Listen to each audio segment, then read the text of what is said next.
16 minutes past 9. The Radio Wammo Breakfast. Game junkie, Gerard Campbell. Homicide men are the right hand of God. The people demand swift and merciless justice. Do you think you might be ready for that? Phelps, Earl, a shooting at the 111 Club. Half a dozen shooters, sir. Real professionals. I'm only going to warn you once, gentlemen. Stay out of this. Crikey, Dick, this has been highly anticipated. It is new from Rockstar Games, the people behind Grand Theft Auto, Redemption, and other classic titles. This new one is called LA Noire. What do we make of it? Well, Gerard Campbell's along from stuff.co.nz, Game Junkie NZ. Hello to you, Gerard. Hello there. I mean, I loved Red Dead Redemption. I loved that. So did I. I've managed to. It's the only Rockstar game I managed to finish as well. And I'm hoping that I might finish this one. We've both had a mini bash at it. Let's say, I mean, I've had a couple of sessions, one over the weekend, yesterday afternoon as well. You played last night. What are your thoughts, Gerard?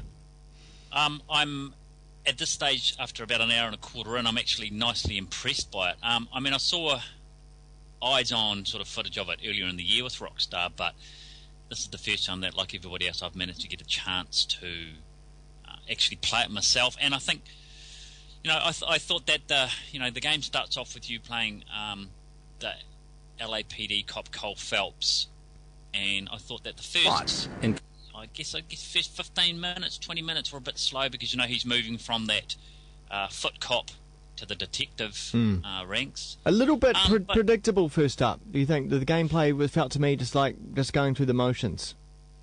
Yeah, well, it was. I mean, I think that was probably, I guess, in essence, tutorial, wasn't it? That setting you up how to search for clues, how to, pick objects up and manipulate them, and how to, I guess, interrogate suspects. And, you know, something that I thought was really good, you know, and it sort of plays in with that whole sort of film noir sort of crime detective thing, is that, you know, and you'll have noticed this too, Wammo, that, you know, when you come into a crime scene, you know, the music starts playing in the background, but when you get close to a clue, you hear that little blink blink of the sort of the piano going, and you think, and a little vibration. There's a clue here. Well, at least from the Xbox game, a little vibration in your controller. Yeah.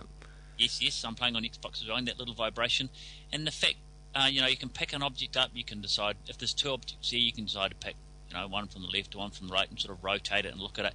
And of course, when that little vibration kicks in, you know, that means it'll focus in where there's more pertinent information. Yeah. But yeah, I think that now that Phelps has sort of started out as a traffic detective, I think the game is really starting to open up now. I mean, I agree with what you said. The first bits while he was at Beat Patrol cop were fairly predictable and, you know, and sort of really run of the mill. But I think things are going to open up. Now, let's be clear, I guess, that this is in no way, apart from having a free city to walk around, it is not a Grand Theft Auto. The gameplay is very different. There is this focus on a crime scene investigation. Yes, it is. Yeah, it's not an open world game as far as I'd call it. I mean, because as you said, you know, in Grand Theft Auto you can go here, then everywhere, find jumps, you know, go up buildings, do whatever. The focus definitely isn't on driving, is it? I mean, I found the mechanics of driving around very different, even quite different to, say, Mafia 2 as well. The energy hasn't gone into the open worldness, even though you can wander around. The energy of the game isn't there for that.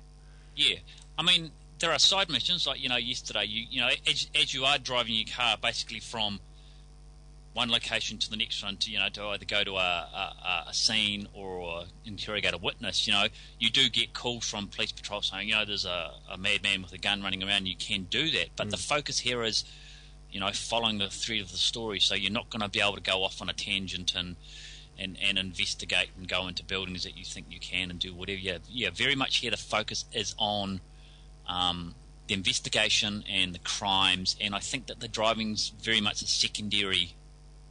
You know, it's basically the driving just means to an end. I mean, you've got to get in your car to get to the point. And something that I thought was quite cool was that sometimes you can actually get your partner to drive for you. Yeah. So that means you skip the entire driving section out completely, which is pretty cool. Yeah. I mean, the focus here is definitely, the motion scan technology and seeing whether you can read a person's face and their mannerisms and their expression to see whether they're lying or telling the truth or whatever. And I thought that was pretty cool, even if, a lot of the times I didn't get it completely 100% right.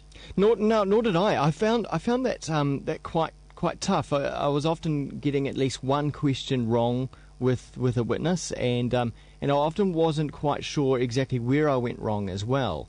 And one thing I'm interested to find out as I go through the game is how much that affects the outcome of the case, or whether or not, because I didn't ask a particular question right or I didn't read their response right, whether or not I have to do something extra to overcome and solve the case. Yeah, well, from what I understand, that that at the end of the day you're all going to get to the same point, but I think that if you interrogating a witness and say you get 2 out of the 4 questions that you've asked them correct, it might mean that you've got to go a wider path to get to that end goal. So instead of being able to talk to witness A who says yes, blah blah, it was John Smith, then you go to John Smith, you might have to go and talk to somebody else.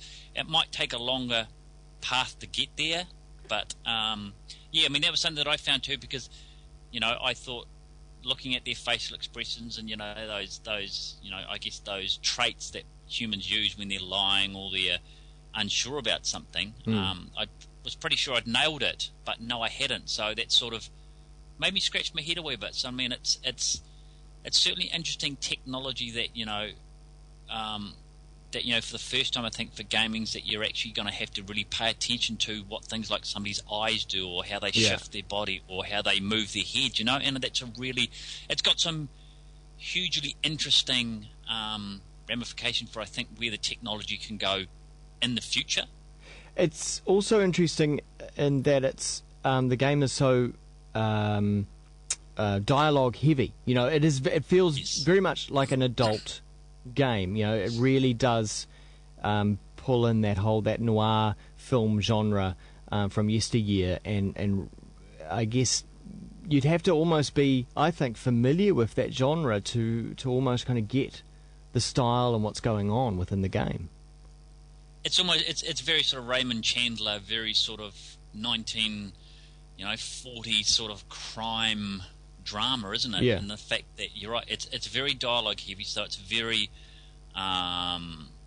it's very film-like in the fact that you don't have dialogue options, like some of the adventure games where you can say this, this, and this. You've got to follow the plot. You're going to have to deduce. You've got to use a bit of brain power. I mean, there's combat in there.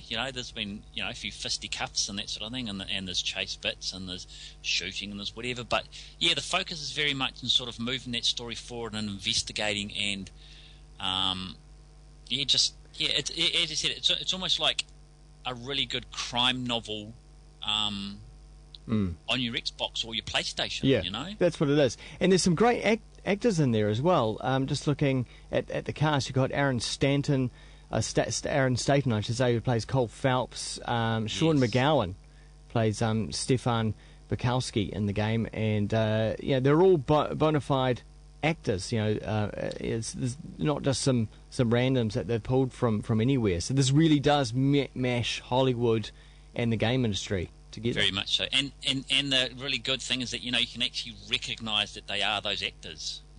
In the past with games, you've had likenesses of actors, and you can sort of see, that sort of looks like blah blah. But actually here you can actually see that that looks exactly like Aaron Staton. That looks like he does in Mad Men. And it's almost it's the same mannerisms that he's used. You see on that program how he moves and how he sort of facial expressions. So I think it's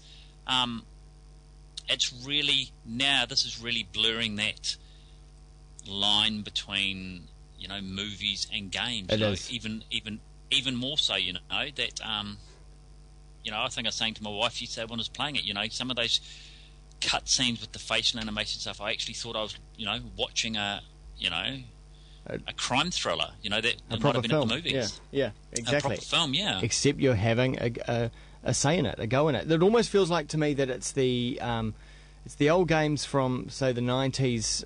There was the Indiana Jones ones where you'd be wandering around a scene and investigating and picking up objects and seeing how this works with that. Almost sort of the Monkey Island sort of thing as well, and also harking back to the Blade Runner game. It seems like it's all the dreams for those games fully realised now in Rockstar's LA Noire. That's what I think. Yeah, it is, because it's not a game that's reliant on going somewhere and blowing up a depot and then having to steal the secret plans and then run back to your base and report. It's actually, and I think someone said on Twitter, we were talking about it yesterday, it's actually, here's a really good, you're actually, playing the good guy in this sort of thing for a change. You're not playing the bad guy. Which is you're actually playing the good. A change for Rockstar, isn't it? It is, it is. I mean, I think in some respects, like in Red Dead Redemption, John Marsden, I guess for some intents and purposes, was sort of a good guy. He was sort of a guy looking at this, help his family out. But he's an outlaw at the end of the day.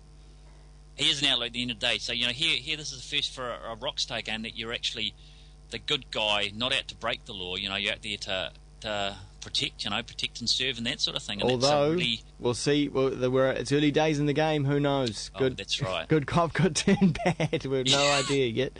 No doubt, probably will. yeah, no doubt we will have more thoughts on LA Noire as we get further through the game as well. But Gerard, thanks very much for your thoughts today. Cheers. Not a problem. Cheers, mate. Check out the Game Junkie blog at stuff.co.nz.